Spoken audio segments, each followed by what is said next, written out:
우리가 매일 쓰는 거대한 인터넷 서비스들 있잖아요. 이걸 가능하게 하는 눈에 보이지 않는 기술이 하나 있습니다.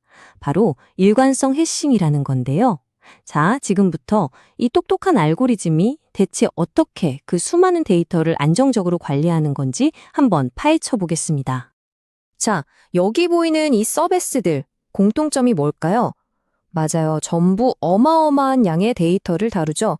그리고 그 심장부에는 바로 오늘 우리가 파헤쳐볼 일관성 해싱이라는 기술이 숨어 있습니다.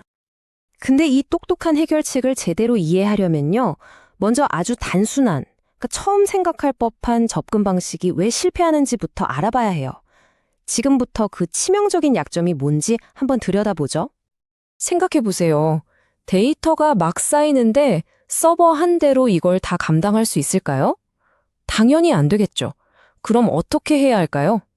네, 맞아요. 여러 서버에 나눠 담아야죠. 바로 이게 수평적 확장의 시작입니다. 아주 기본적인 개념이죠. 그럼 가장 직관적인 방법은 뭘까요? 딱 두 단계면 됩니다. 먼저 데이터의 키를 해시함수라는 걸로 숫자로 싹 바꿔요. 그리고 그 숫자를 전체 서버 개수, 예를 들어 n으로 나눈 나머지를 구하는 거죠. 이 나머지 값이 바로 데이터가 저장될 서버 번호가 되는 거예요. 어때요? 정말 간단하죠?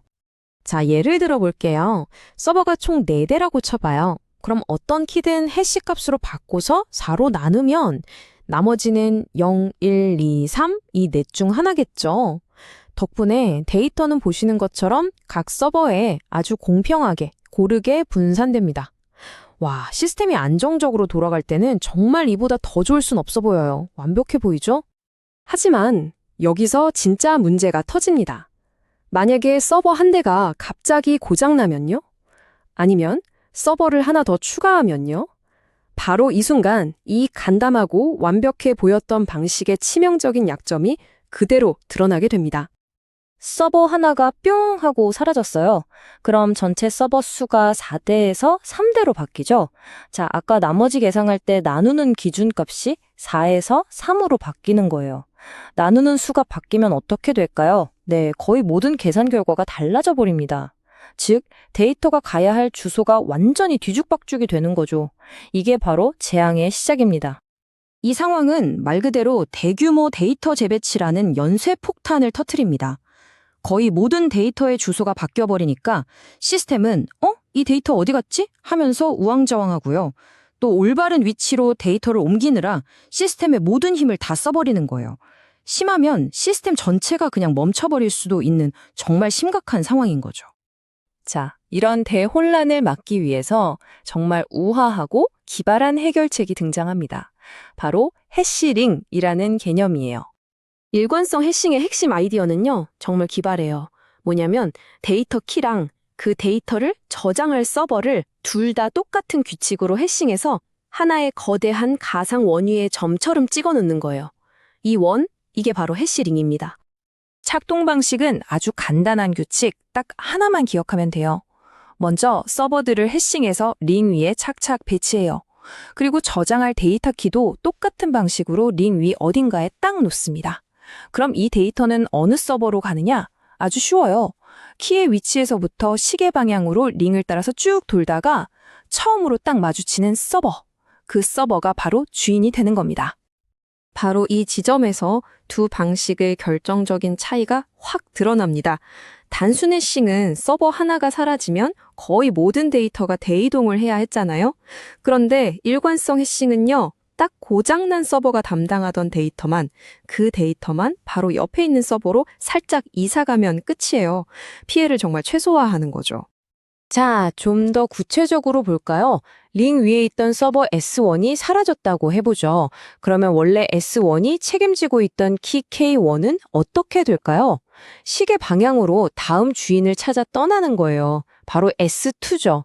그러니까 딱 K1만 S2로 옮겨주면 모든 게 해결됩니다. 다른 키들은요? 전혀요. 아무런 영향을 받지 않아요. 정말 효율적이지 않나요? 와, 해시링 덕분에 정말 큰 문제를 해결했죠. 근데 이게 아직 완벽하지는 않아요. 한 가지 좀 미묘한 문제가 남아있거든요. 자, 이제 이 링을 어떻게 더 완벽하게 만드는지 그 방법을 알아보겠습니다. 여기에서 이런 질문을 던져볼 수 있어요. 아니, 해시 함수가 서버 위치를 무작위로 정한다면서요? 그럼 만약에 운이 없어서 서버들이 링의 한쪽에 막 쏠려서 배치되면 어떡하죠? 네, 바로 그게 문제예요. 서버들이 한쪽에 이렇게 몰려버리면 어떤 서버는 혼자서 엄청나게 많은 데이터를 떠안게 되고 다른 서버는 거의 놀고 있는 그런 불공평한 상황이 생기는 거죠. 특정 서버에만 일이 몰리는 이른바 핫스팟 문제가 발생하는 겁니다. 자, 이 불균형 문제를 해결하기 위해서 가상노드라는 정말 영리한 아이디어가 나옵니다. 핵심은 의외로 간단해요. 실제 서버는 하나지만 이걸 링 위에 여러 개의 분신, 즉 가상노드로 표시하는 거예요. 마치 서버 한 대가 여러 대인 것처럼 보이게 만드는 거죠. 가상노드를 쓰면 뭐가 좋을까요? 일단 링 위에 서버를 나타내는 지점들이 훨씬 촘촘해지니까 데이터가 자연스럽게 골고루 퍼져나가요. 부하가 분산되는 거죠. 게다가 서버 하나가 고장 나더라도 그 서버가 맡고 있던 수많은 가상 노드에 흩어져 있던 데이터들만 주변으로 조금씩 이동하면 되니까 시스템 전체에 주는 충격이 훨씬 더 줄어들게 됩니다. 물론 세상에 공짜 점심은 없죠.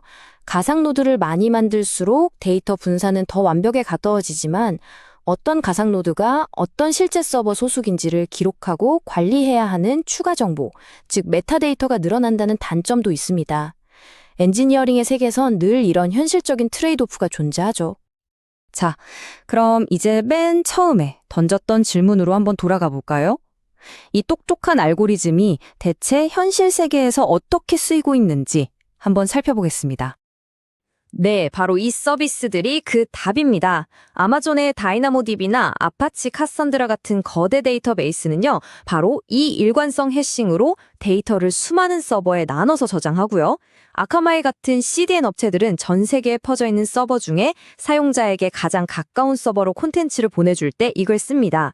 그리고 우리가 웹사이트에 접속할 때마다 요청을 여러 서버에 공평하게 나눠주는 로드 밸런스의 핵심에도 이 기술이 자리 잡고 있죠.